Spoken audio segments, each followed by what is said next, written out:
Sehingga sholat yang diperintahkan oleh Allah Subhanahu wa Ta'ala ini ibadah harian. Ini kan ibadah harian, di mana dalam sehari itu wadah sholat ini akan membantu umat Islam ingat kepada Allah Subhanahu wa Ta'ala. Coba kalau tidak ada sholat kita, sholat 5 waktu sehari semalam itu tidak ada umpama, yang mau kita kerjakan itu apa? Mau nunggu Ramadan 1 kali?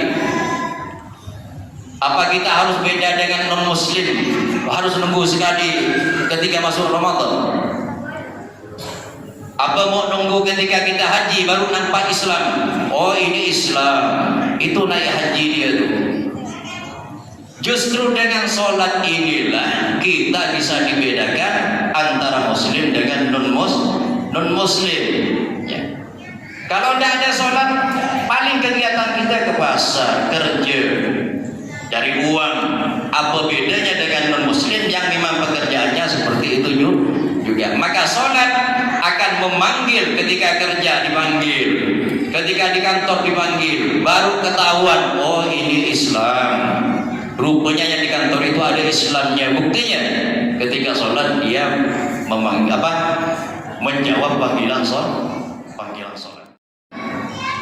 Maka Allah memberitahu, memperlihatkan ada sekelompok umat, kaum kepalanya itu hancur disiksa, kemudian dipulihkan lagi, hancur lagi, dipulihkan lagi.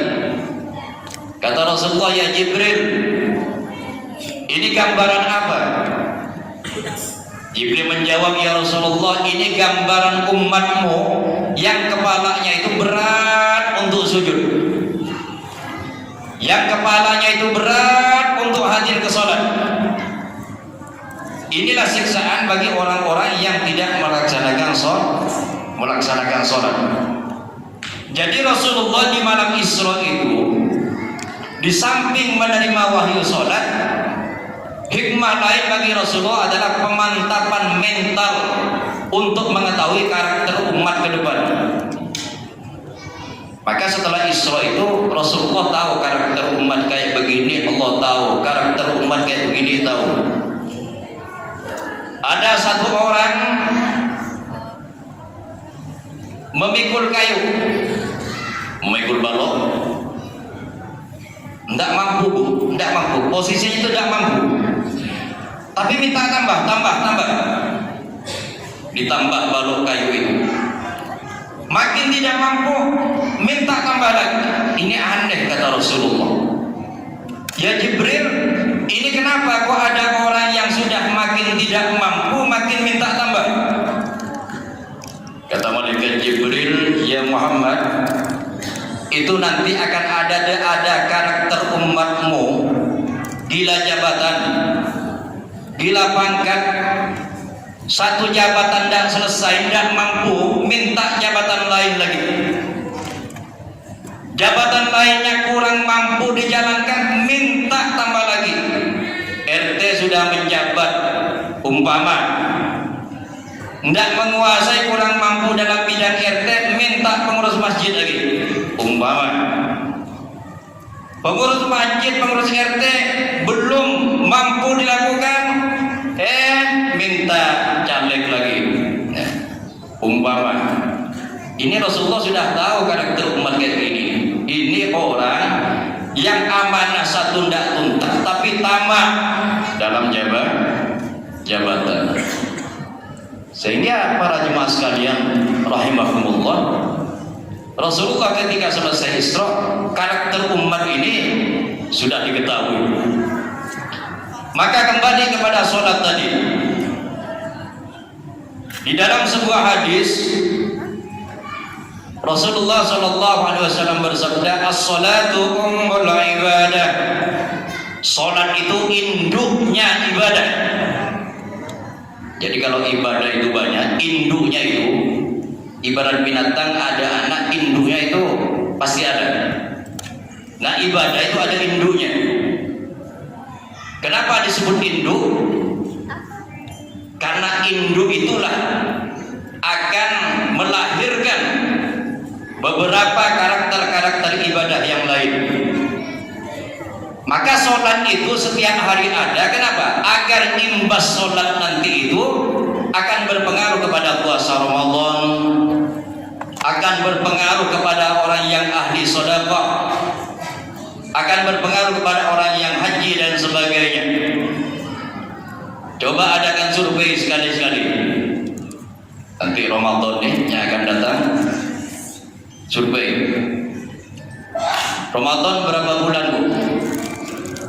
Ramadan satu bulan berapa hari? Anggap kita 30 hari. Selesai semua ndak umat Islam puasa 30 hari? Selesai semua ndak? Ndak. Kenapa? Pengaruh sholat juga. Orang kalau sudah malas sholat, Ramadan ndak selesai. Orang kalau malas sholat, Ramadan tidak selesai. Kenapa? Karena yang melatih lillahi ta'ala itu ada di sholat. Sholat tiap hari, usolli fardhu subhi lillahi ta'ala, usolli fardhu dhuhri lillahi ta'ala. Kita ditempa untuk lillahi ta'ala.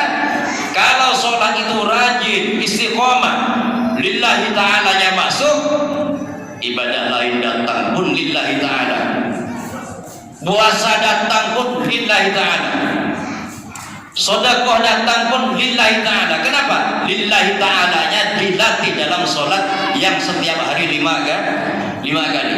Kalau orang jarang sholat, lillahi ta'alanya tidak terlatih.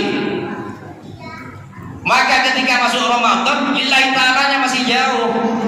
Ngapa kau puasa? Tak enak dengan istri lah, istri udah masak kayak gitu. Bukan lillahi ta'ala, tak enak dengan istri. Ngapa kau puasa? Tak enak lah dengan masyarakat sini. Masa saya tidak puasa, kata orang. Bukan lillahi ta'ala, tak enak dengan masyarakat di sini.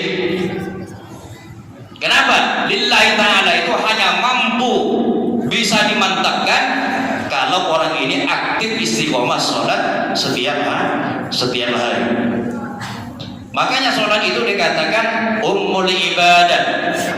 Ketika sholat ada takbiratul ihram, Allahu Akbar. Takbiratul ihram itu hukumnya rukun sholat. Selain takbiratul ihram hukumnya sunnah. Takbir dari berdiri ke ruku sunnah, Allahu Akbar.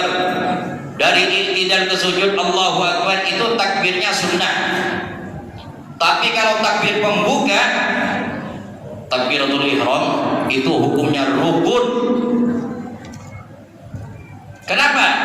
Karena memang definisi sholat adalah perbuatan ucapan yang dimulai dengan takbir, diakhiri dengan salam. Kalau sholat itu tidak dimulai dengan takbir dan tidak diakhiri dengan salam, dalam versi syariah itu bukan sholat. Ada sholat cukup niat. Ada tidak ajaran kayak gitu di sini nih? Ada, Pak Mur? Alhamdulillah. Sholat cukup niat. Padahal Rasulullah mati-matian mengajarkan sholat. Orang nomor 1 di depan Allah, masih percaya kepada guru yang baru datang yang mengajarkan sholat cukup niat. Padahal patokan kita Rasulullah, mau berdalil apapun mereka, Rasulullah itu sholat. Mau terbang kamu jalan di air dia, patokan kita Rasulullah. Sallu kama ra'aitumuni usolli. Sholatlah kalian sebagaimana engkau ketahui aku sholat. Biar dia hebat. Kalau mengajarkan sholat cukup niat, memangnya Rasulullah begitu? Tidak ada. Nah, ketika takbiratul ihram itu artinya takbir yang mengharamkan. Takbir yang mengharamkan. Kenapa disebut takbir mengharamkan? Karena setelah takbiratul ihram haram perbuatan makan, haram perbuatan minum, Setelah takbir haram perbuatan bicara, maka sholat ada didikan puasa.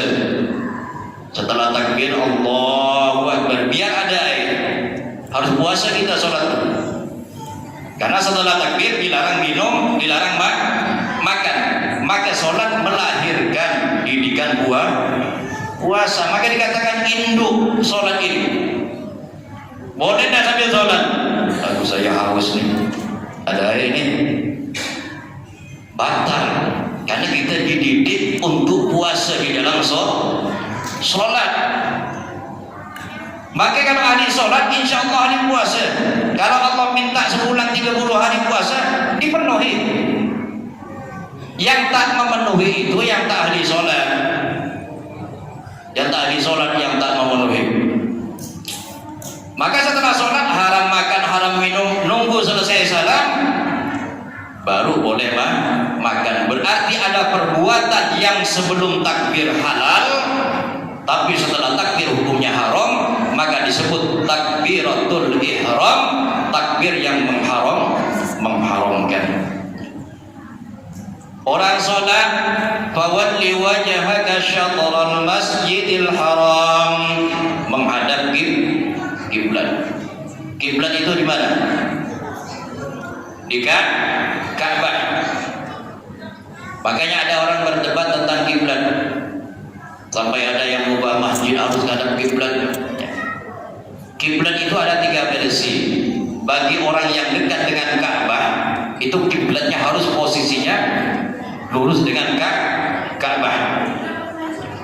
Tapi kalau di luar Masjidil Haram kayak di Madinah, ini pendapat ulama, bukan pendapat saya. Kayak di Madinah, di wilayah-wilayah lain di luar kota Makkah, itu kiblat diukur luasnya Masjidil Haram, bukan Ka'bahnya. Yang penting ngadap ke Masjidil Haram, walaupun tidak pas ke Ka'bahnya, itu udah dihitung kiblat. Nah, bagi yang di luar Saudi, kayak di Indonesia ini, kiblatnya adalah wilayah kota Makkah, bukan Masjidil Haram lagi. Wilayah kota Makkah. Maka kalau ulama dulu tuh sepele. Kalau kayak kita di Indonesia, yang penting ngadap ke wilayah Makkah, walaupun tidak ke Ka'bah, itu sudah dianggap kiblat. Siapa yang mau mengetahui kita percis ke Ka'bah, lawang Ka'bah ukurannya sekian, sedangkan masjidnya begitu besar? Maka ulama memberikan keringanan, khusus di Indonesia dan lainnya yang di luar Saudi Arabia, kiblatnya adalah wilayah Makkatul Mukarramah. Nah, orang haji, ini kan mau haji ini, itu ngadap kemana? Mau pergi kemana? Ke Ka'bah. Haji itu adalah niat pergi ke Ka'bah dalam rangka ibadah. Di sholat itu sudah dilatih haji, Bu. Dalam sholat itu sudah dilatih haji. Ngadap ke Ka'bah dalam sholat itu sudah dilatih. Bahwa suatu saat nanti kalau Anda haji, hajinya Anda itu sudah tertanam dalam sholat setiap hari, yakni menghadap kiblat. Maka orang yang haji kalau dia ahli sholat, hajinya insya Allah betul-betul. Hajinya insya Allah betul. Tapi kalau tak pernah sholat, jarang sholat, tiba-tiba haji umpama, ini ke kiblatnya nanti ini beda dengan yang ahli sholat. Kenapa? Kiblat bagi orang ahli sholat itu lain dengan kiblat bagi orang yang jarang sholat. Coba perhatikan, jarang sholat, haji. Nah, lihat pulangnya ya, lihat balik hajinya. Orang ahli sholat dengan tak ahli sholat, lihat setelah hajinya. Kenapa? Pasti beda. Karena memang haji itu dididik dalam sholat. Maka sholat dikatakan indu ibadah. Ya. Maka penting sholat itu. Tiap hari itu kita dilatih puasa, dilatih haji dalam sholat itu. Sehingga disebutkan idza shalaha sa'iru amali. Jika sholatnya baik, maka baik seluruh amalnya. Wa idza fasada sa'iru amali Jika sholatnya rusak, maka akan rusak ibadah yang lain. Ukuran ibadah yang lain itu terletak pada istiqomahnya sholat. Dalam sholat kita bertasbih, Sami Allahu liman hamdah, subhana rabbiyal a'la, subhana rabbiyal azim. Dalam sholat kita berdoa, Rabbil firli warhamni wajburni warfa'ni warzuqni. Dalam sholat kita bertakbir, Allahu akbar. Dalam sholat kita bersyahadat, asyhadu an la ilaha. Lengkap sholat itu. Maka zikir yang paling lengkap itu sholat. Ada zikir hati lillahi ta'ala, ada zikir lisan, bacaan dalam sholat, ada zikir perbuatan, bergerak badan dalam sholat. Itu semuanya zikir. Bapak-bapak, ibu-ibu berdiri, upacara umpama berdiri, ya tidak dapat pahala, cuma dapat positif moral saja. Tapi berdirinya dalam sholat pahala, pahala. Karena syarat sholat itu adalah dalam sholat fardu wajib berdiri. Perintah berdiri karena perintah Allah. Berdiri saja dalam sholat sudah dapat pahala. Bayangkan mau dapat pahala dari mana? Berdiri saja sudah diberi pahala oleh Allah. Maka dalam sholat kita tingkatkan kualitas. Kualitasnya apa? Kualitasnya bagaimana sholat ini yang setiap hari kita kerjakan karena Allah, ini berimbas kepada di luar sholat. Orang yang ahli sholat, khusyuk, betul-betul sholatnya karena Allah, insya Allah dia bukan ahli fitnah. Kan ada orang sholat tapi di luar tukang fitnah, ya Pak. Ini sholatnya gimana nih? Katanya inna sholata tanha 'anil fahsya wal munkar. Katanya sholat akan mencegah perbuatan keji dan munkar. Ini sholat tapi tak mampu mencegah perbuatan keji dan munkar. Masih tukang provokator, masih iri hati, masih tukang fitnah. Kemana sholat ini? Nah, ini kualitas namanya.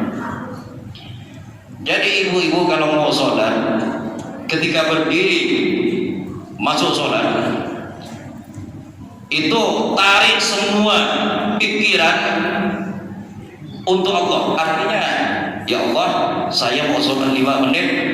5 menit ini saya akan tidak memikirkan lain kecuali memikirkan perintahmu, ya Allah. Jangan takbir dulu kalau masih ada pikiran pasar. Berarti Anda memulai sholat tidak khusyuk Allah. Ini masih ada kemana-mana pikiran. Jangan takbir dulu, kembalikan semua pikiran itu ke Allah. Maksud kembali ke Allah itu bahwa Anda sedang melaksanakan perintah Allah. Setelah kosong, tak ada mikir pasar, tak ada mikir hutang, tak ada mikir apa, takbir. Di sana Anda mulai masuk ke sholat, fokus kepada Allah. Nah, nanti kalau di tengah Anda sholat masih ingat kemana, kembalikan lagi. Kembalikan. Ini saya sholat kok mesti mikir kemana-mana. Kembalikan lagi. Kita berusaha dalam sholat 5 menit itu betul-betul pikiran kita sedang berhadapan dengan Allah. Nanti kalau tahiyat akhir mau salam, pikiran masih kemana-mana lagi, jangan salam dulu. Kita ingin akhiri sholat ini fokus kepada Allah. Ketika mau salam, imam udah salam dah, assalamualaikum warahmatullah. Tapi pikiran aku masih ke pasar, jangan salam dulu. Tarik pikiran pasar itu kepada Allah, baru salam. Berarti Anda menyelesaikan sholat dalam posisi sedang ingat kepada Allah. Kita khusus 100% sulit Bu, karena kita bukan tingkatan-tingkatan itulah. Tapi paling tidak di awal sholat takbir, diakhiri sholat dengan salam, konsentrasi kita tarik kepada Allah. Insya Allah nanti ini kalau dilatih terus, ketika baca Fatihah nyaringkan suara kita agar telinga kita sendiri mendengar. Bismillahirrahmanirrahim. Alhamdulillah. Insya Allah suara lain tak masuk. karena kita sedang fokus mendengarkan suara kita, bacaan Fatihah. Ketika suruh subhanallah, kuatkan aja, tapi kuatkannya khusus untuk telinga kita. Ini teknik-teknik sholat untuk melatih diri kita itu tetap dalam posisi seolah-olah Allah berada di depan kita. Tapi kalau tidak bisa, maka kita sedang diawasi Allah. Al-ihsan an ta'budallaha ka'annaka tarahu fa in lam takun tarahu fa innahu yarak. Nah, maka nanti ketika Ramadan insyaallah ya. Insyaallah mudah-mudahan Allah panjangkan umur. Allahumma barik lana fi Rajab wa Sya'ban wa ballighna Ramadan. Jangan terulang lagi tradisi-tradisi itu. Tradisi malam pertama, masya Allah, kalau Ramadan itu ramai masjid lah ya. Kalau malam pertama itu Pak, tahu sahabat undangan lah, hadir semua tuh. Bahkan terkadang panitia sibuk beli tikar baru tuh. Tak muat, di mana-mana tak muat malam pertama tuh. Ya kan belum masuk ke pertandingan puasa nih, masih nyambut ya malam pertama tuh. Cucunya dibawa semua malam pertama tuh. Kita melihat ya Allah, andai ini bisa bertahan sampai akhir Ramadan, indahnya kebersamaan. Tapi dapat 3 hari Sab di luar dah kosong dah. Tikar digulung lagi yang baru beli, digulung lagi. Apa digulung Mbak? Jemaahnya KO. 3 hari itu. Pesertanya umur 40 tahun ke atas. Muda-mudanya mulai hilang. Dapat 20 hari, jemaah udah pindah ke pasar dah nih. Untuk persiapan lebaran. Tarawih mulai kosong. Herannya belanja untuk lebaran pun di waktu tarawih pula. Mulai kosong masjid tuh Pak. Itu di Siantan. Tidak tahu kalau di sini gimana Pak? Tidak ada ya? Oh tidak beda. Itu tradisi. Baru malam terakhir ramai lagi. Maklum dah, buka gendang, tutup gendang ya. Malam terakhir berbondong-bondong agar dikatakan Islam mengeluarkan zakat. Dalam sholat dikatakan inna sholati wa nusuki wa mahyaya wa mamati lillahi rabbil alamin. Sesungguhnya sholatku dan ibadah-ibadahku termasuk zakat di sini adalah untuk Allah. Maka dalam sholat melahirkan karakter-karakter zakat. Wah, kalau malam lebaran itu zakat tuh harus kayaknya wajib kayaknya. Maksud wajib itu bagi orang-orang awam tidak bisa melihat posisi. Maksudnya zakat itu kan untuk orang kaya Bu, yang mampu. Kalau miskin itu posisinya nerima zakat. Jadi jangan kalau miskin memang tak punya, jangan mati-matian untuk mengeluarkan zakat, tak usah. Memang posisi orang tak mampu ini posisinya nerima zakat. Ini ada sampai yang ngutang apa. Udahlah kalau miskin memang tak ada untuk Idul Fitri itu bekal ataupun biaya, udah diam. Posisi Anda sekarang adalah penerima zakat. Akhirnya karena memaksakan diri yang seharusnya penerima zakat, karena malu ngutang, saya harus mengeluarkan zakat hari ini. Padahal posisinya penerima zakat. Dan herannya lagi, zakat atau sedekah pada periode-periode yang baru-baru inilah, zakat itu kan harus diantar. Zakat itu harus diantar. Sedekah atau zakat harus diantar. Bukan yang terima sedekah dipanggil. Ini biasa ya saya kalau ceramah sampai antri-antri. Yang butuh zakat itu pada hakikatnya yang keluarkan zakat atau menerima zakat, yang butuh itu. Yang butuh itu yang mengeluarkan, karena itu perintahnya wajib. Kalau yang merimakan ini hanya berhak terima zakat, berhak diambil tak apa-apa, tak diambil pun tak dosa. Tapi yang mengeluarkan zakat ini bebannya, maka dia harus datang ini, bukan dipanggil itu. Ini sampai masuk TV, antri, dipanggil, diundang. Memang yang butuh duit itu siapa?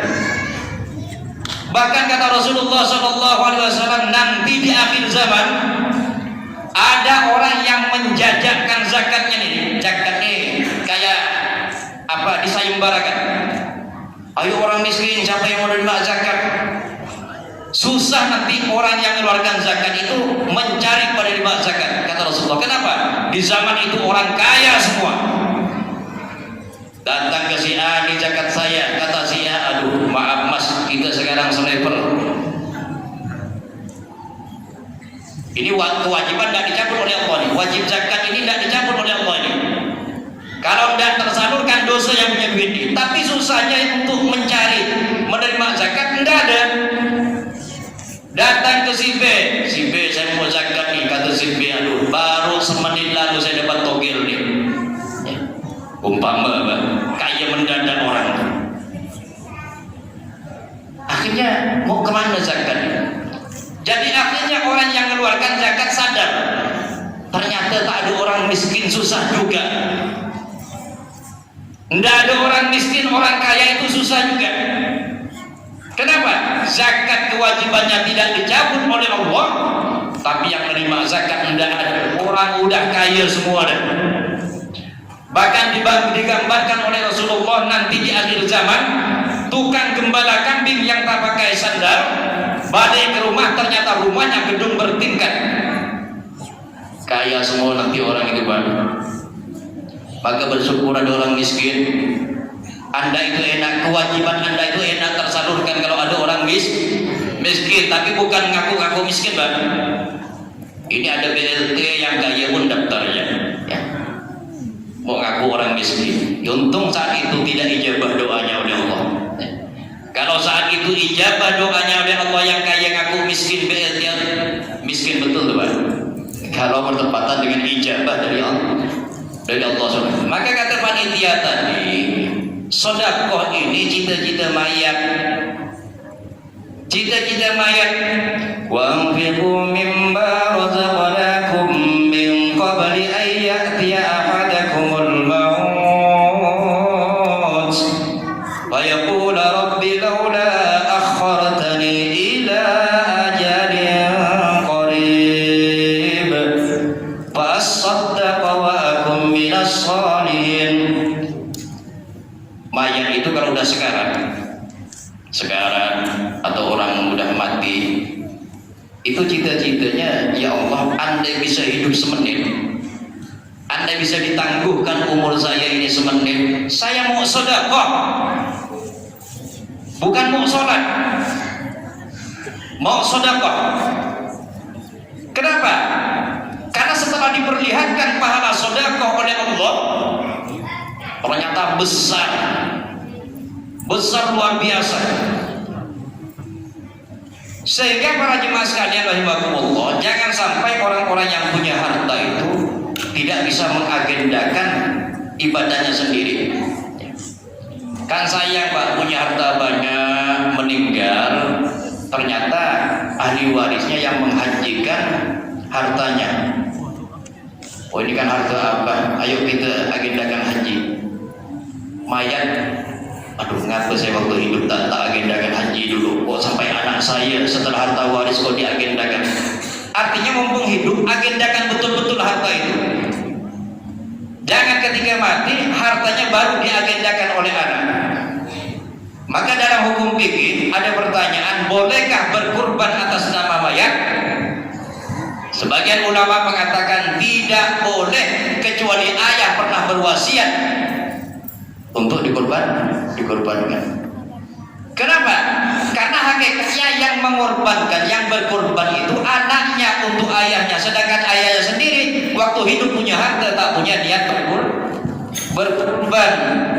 Akan sayang waktu hidup tak pernah niat berkorban, setelah mati anaknya baru meniatkan berkurban. Akhirnya kata ulama boleh sampai kalau ada wasiat dari orang tua.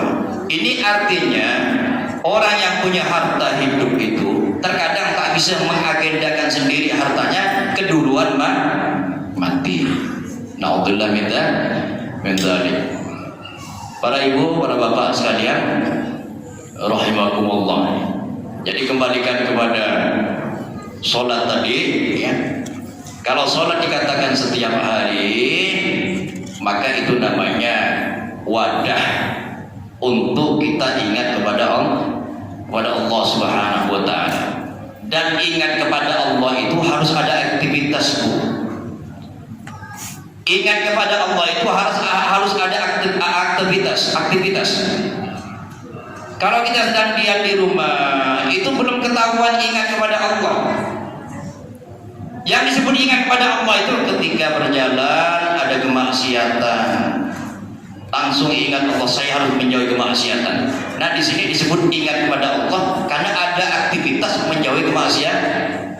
Nah, ketika ada panggilan sholat, orang-orang yang datang ke sholat ini disebut ingat kepada Allah. Kenapa? Ada aktivitas menjalankan perintah Allah.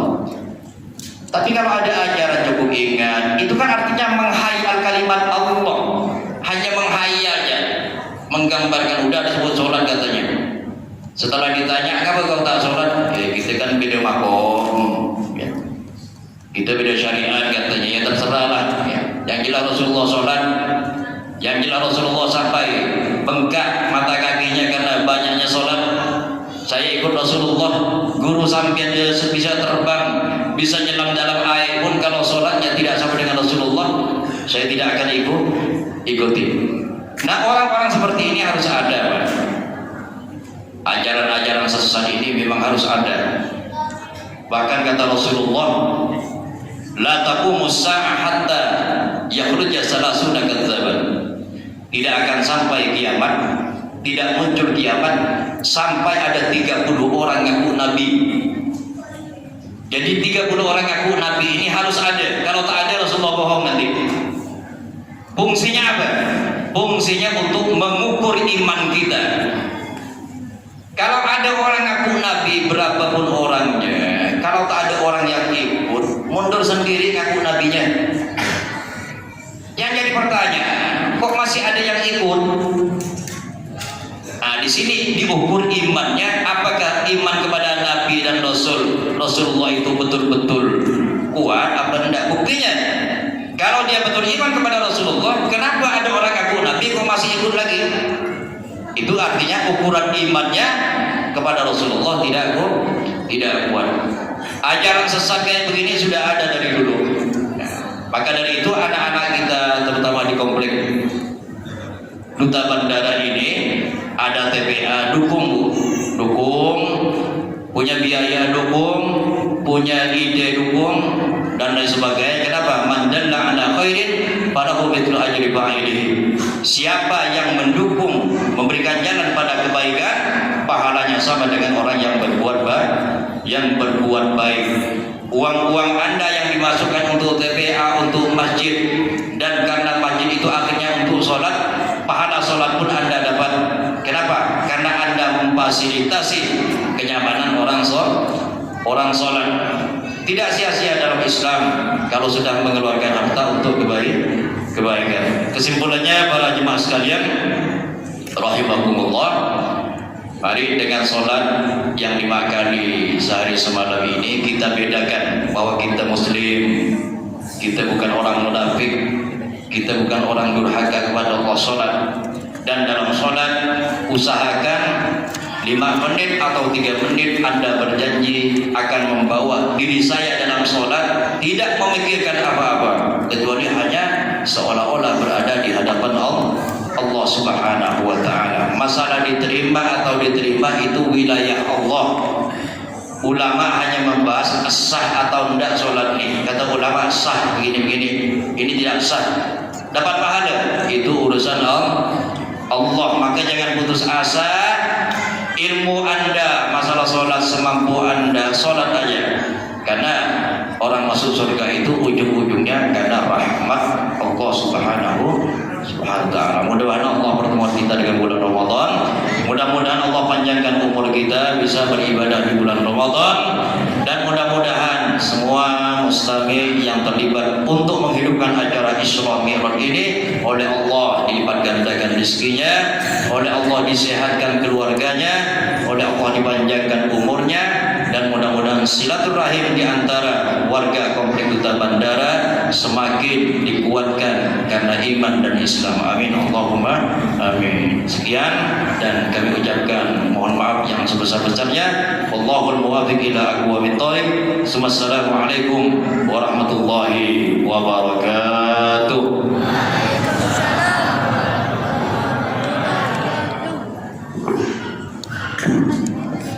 Terima kasih atas hikmah yang telah diberikan. Semoga kita semua dapat mengambil hikmah dan menjadi ilmu untuk kita semua. Amin ya rabbal alamin. Acara yang terakhir yaitu doa dan penutup yang akan dibacakan oleh Bapak Kiai Haji Sumardi Karibi SPDI. Kepadanya kami persilakan.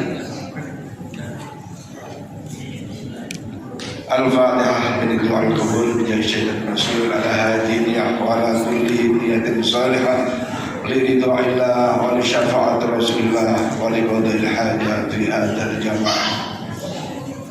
كل الفاتحة. أعوذ بالله من الشيطان الرجيم. بسم الله الرحمن الرحيم. مالك يوم الدين. إياك نعبد وإياك نستعين اهدنا الصراط المستقيم صراط الذين أنعمت عليهم غير المغضوب عليهم ولا الضالين. آمين. أعوذ بالله من الشيطان الرجيم. بسم الله الرحمن الرحيم. الحمد لله رب العالمين. اللهم صل على سيدنا محمد وعلى آل سيدنا محمد عبدك ونبيك ورسولك النبي الأمي وعلى آله وصحبه وسلم. اللهم اغفر لنا ذنوبنا بوالدينا وارحمهم كما ربونا صغارا ولآبائنا ولأمهاتنا ولجداتنا وجداتنا ولمعلمينا ولأستاذنا وأبائنا ولأصحابنا ولجميع المسلمين والمسلمات والمؤمنين والمؤمنات الأحياء منهم والأموات وتابع بيننا وبينهم بالخير. رب اغفر وارحم وأنت خير الراحمين. لا حول ولا قوة إلا بالله العلي. اللهم أصلح لنا ديننا الذي هو عصمة أمرنا، وأصلح لنا يا الله دنيانا التي إليها معاشنا، وأصلح لنا آخرتنا التي إليها معادنا، واجعل الحياة زيادة في كل خير، واجعل الموت راحة من كل شر. ربنا اغفر لنا ولإخواننا الذين سبقونا بالإيمان ولا تجعل في قلوبنا غلا للذين آمنوا ربنا إنك رحيم. رب اجعلنا مقيم الصلاة ومن ذريتي ربنا وتقبل الدعاء. ربنا آمنا بما أنزلت واتبعنا الرسول وكتبنا مع الشاهدين. ربنا اغفر لنا ولوالدينا وارحمهم كما ربونا صغيرا. اللهم يسر علينا كل خير، يسر علينا كل عسير، يسر كل عسير عليك يسير، يا من لا يحتاج إلى البيان والتفسير. حاجتنا يا الله، حاجتنا يا الله، حاجتنا يا الله إليك كثير، وأنت عالم بها وبشير. ربنا ظلمنا أنفسنا وإن لم تغفر لنا وترحمنا لنكونن من الخاسرين. ربنا لا تزغ قلوبنا بعد إذ هديتنا وهب لنا من لدنك رحمة إنك أنت الوهاب. ربنا اغفر علينا صبرا وثبت أقدامنا وانصرنا بالقول الكافرين. ربنا هب لنا من أزواجنا وذرياتنا قرة أعين واجعلنا للمتقين إماما. اللهم اجعلنا وأولادنا وأهلنا وذريتنا وجماعتنا من أهل العلم والخير وأهل العبادة وأهل الصلاة وعن قراءة القرآن وعن عمل صالح وأهل الصداقة وأهل الصيام وعن الحج والعمرة، ولا تجعلنا وإياهم من أهل الشر وعن الخير، إنك ولي كل خير ومتفضل بكل خير ومؤتي كل خير رحمتك يا ذا الجلال والإكرام. ربنا آتنا في الدنيا حسنة وفي الآخرة حسنة وقنا عذاب النار. اللهم بارك في رجب وشعبان وبلغنا رمضان وبلغنا رمضان وبلغنا رمضان بالصحة والعافية والصيام والقيام وتلاوة القرآن. وصلى الله على سيدنا محمد وعلى آله وصحبه وسلم.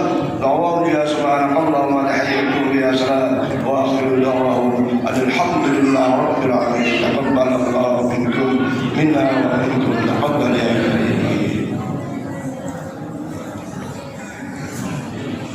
Demikianlah acara Isra Mi'raj Nabi Muhammad sallallahu alaihi wasallam tahun 1444 Hijriah. Terima kasih kepada Bapak Kiai Haji Sumardi Karibi yang telah menyempatkan waktunya untuk datang kemari, dan terima kasih untuk semua jamaah, untuk seluruh jamaah Masjid Babu Salam yang telah sempatkan waktunya datang kemari. Saya sebagai pembawa acara meminta maaf sebesar-besarnya jika ada perkataan yang salah keluar dari mulut saya. Assalamualaikum warahmatullahi wabarakatuh.